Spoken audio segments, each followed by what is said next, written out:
Hello everyone, my name is Shabana Akbar. You're watching me at my channel English Knowledge. Today I'm going to talk about something that is very important for you and for all of your learner, because if you have don't clear your concept about the which thing is your main verb and which is your modal verb. If you understand it clear, then you can able to speak in English with someone, because spoken English is not a game for the 2 day, 3 day and a 4 day. It's proper language, and language is that can you be able to speak in proper when you have a confident and when you have a complete knowledge of something. So today I have a complete family about the has, have, had and has to, have to and had to.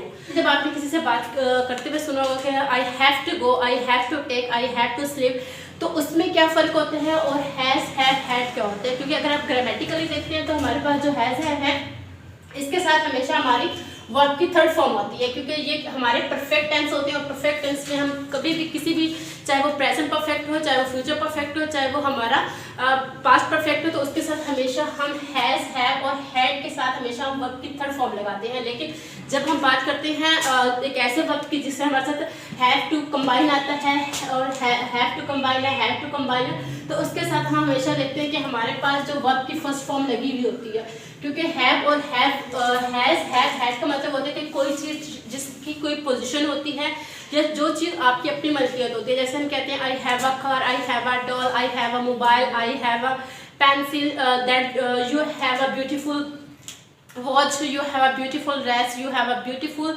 something that you can say some to you have it.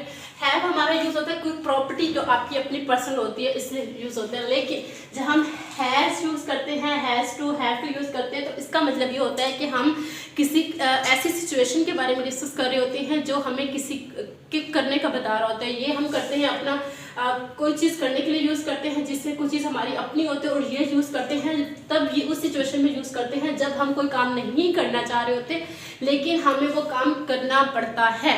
हमेशा आपने इन फिक्रात class में देखा होगा पढ़ता है, जैसे हम कहते हैं कि करना पड़ता है। जैसे अब कहते हैं कि मुझे जाना पड़ता है, मुझे खाना पड़ता है, मुझे सोना पड़ता है, मुझे देखना पड़ता है, मुझे पकाना पड़ता है। कोई ऐसी चीज़ जिसमें आपकी 100% अपनी मर्जी नहीं होती लेकिन वो काम आपको करना पड़ता है, वो आपकी ड्यूटी हो सकती है, वो आपकी रिस्पॉन्सिबिलिटी हो सकती है। किसी भी सिचुएशन में आपको कुछ करना पड़ता है तो आप उसके लिए has to, have to, had to use करते हैं, और इसके साथ हमेशा आप वर्ब की फर्स्ट फॉर्म को यूज़ करते हैं।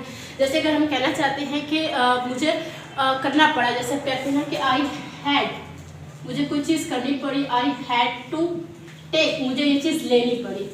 आप इसको इस तरह से कह सकते हैं। अगर आप कह सकते हैं कि मुझे पकाना पड़ा, तो आप उसको कैसे कहेंगे? आई, मुझे पकाना पड़ा है तो हम इसलिए कहेंगे आई हैव टू कुक, मुझे कुक। हमने यहाँ पे हैव टू जब कंबाइन लगाया तो इसके साथ हम इसके हमेशा वर्ब की फर्स्ट फॉर्म लगाएंगे। और अगर हम इसको सेंटेंस में लगाएंगे तो हम इसमें क्या कहेंगे? I have cooked.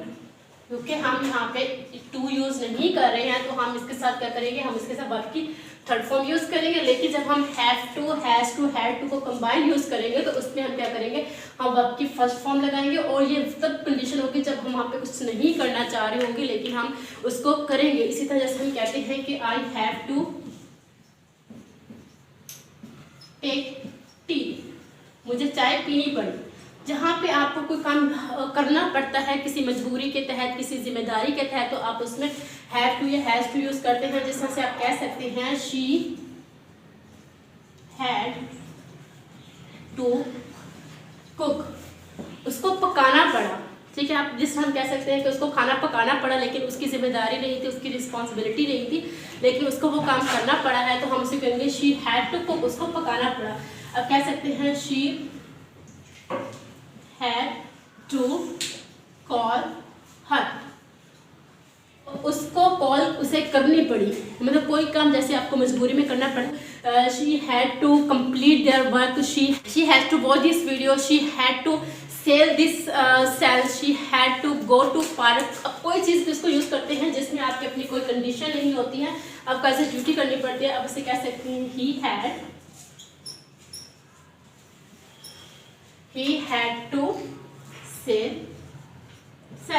कि उसको वो चीज़ करनी पड़ी है किसी मजबूरी के तहत, तो आप उसे कहेंगे he had to sell। इसी तरह अगर आप उसको सिर्फ एक सेंटेंस फॉर्म में कह रहे हैं तो हम उसे क्या कहेंगे? he इसके लिए क्या कहेंगे, ही हैज सेल्ड, उसको सेल करना पड़ा, सेल।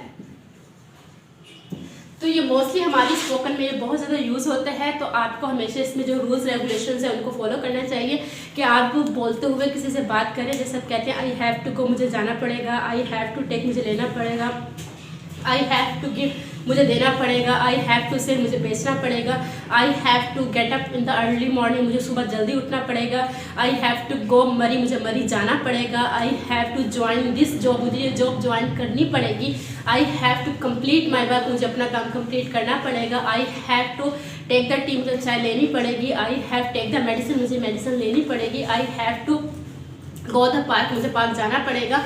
इवन कोई ऐसी सिचुएशन जो आप उसको अपनी मर्जी से नहीं करना चाह रहे लेकिन आप उसे करते हैं, तो ऐसी सिचुएशन में आप हमेशा has to, have to, had to का यूज़ करते हैं। और हमारे पास अगर हैज़ और हैव हमारे पास हमेशा प्रेजेंट सिचुएशन में यूज़ होता है, जो आप बात प्रेजेंट में कर रहे होते हैं। लेकिन अगर आपको बात करनी होती है पास्ट में, तो आप पास्ट की सिचुएशन में आप हैड टू को यूज़ करते हैं। जैसे आप कहते हैं कि मुझे जाना पड़ा था, आई हैड टू गो। अब आप जाने की सेकंड फॉर्म होती है, वो होती है वेन। लेकिन जब आप उसको हैड टू के साथ यूज़ कर रहे हैं तो आप उसे क्या करेंगे, आप उसके साथ हमेशा फॉर्म वर्ब की फर्स्ट फॉर्म को यूज़ करेंगे। जैसे आई हैड टू गो, मुझे जाना पड़ा था, आई हैड टू ईट, मुझे खाना पड़ा था, आई हैड टू स्लीप, मुझे सोना पड़ा था, आई हैड टू सी, मुझे देखना पड़ा था, आई हैड टू आस्क, मुझे पूछना पड़ा था, आई हैड टू टॉक, मुझे बात करना पड़ी थी, आई हैड टू वॉच, मुझे देखना पड़ा था, आई हैव टू राइट, मुझे लिखना पड़ा था, आई हैव टू सेल, मुझे बेचना पड़ा था, आई हैव टू पे द बिल, मुझे बिल देना पड़ा था, आई हैव टू चेक, मुझे चेक करना पड़ा था, आई हैव कोई भी अगर अपनी पास्ट की बात करते हैं और वो कंडीशन आपके ऊपर ज़रूरी है करना, तो आप उसको हमेशा इस चीज़ में अपना इस्तेमाल कर सकते हैं। आप डेली कुछ ना कुछ लर्न करें और अपनी स्पोकन इंग्लिश को इसी तरह ही इम्प्रूव करें, क्योंकि आप जब तक इनको हर एक पॉइंट को क्लियर नहीं करेंगे तब तक आप फ्लुएंट इंग्लिश नहीं बोल सकते हैं। ओके, अल्लाह हाफिज़।